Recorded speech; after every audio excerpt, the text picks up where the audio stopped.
چه خاص بگو چه خاص که میگیرم؟ آره بابا حیوان خیلی بگو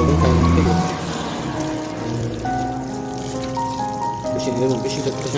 کجا انداخته بودن گفتی؟ دره یا اول دره حیوان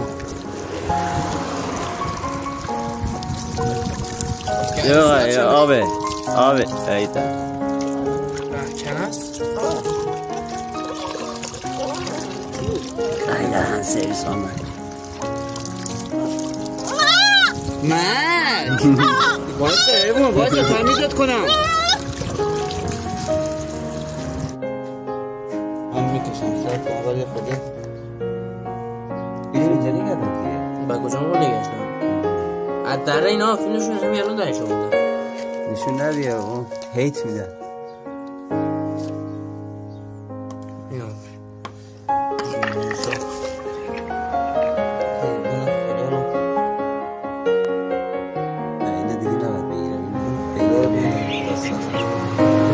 زبون نفهمه کی میفهمه حیوان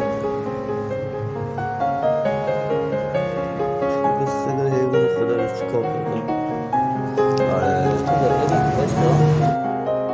زن سکنه که بگیرم که راحت بشه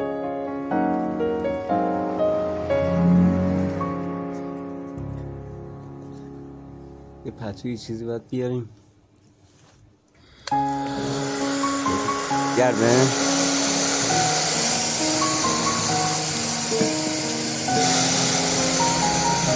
نیم ساعته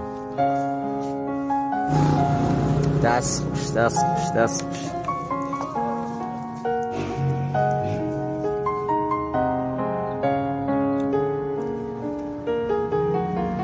اینم شیر بزنیم جلوش ببینیم میخوره یا نه بیا شیر بخوره عزیزم ماشاءالله ببین چقدر بهتر شد اصلا ببین انگار یه سال هیچی نخورده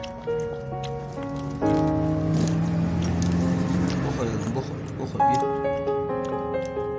خونه خوشگلم برات درست میکنیم البته یکم وقت میبره الان میبینین که چه جوری شده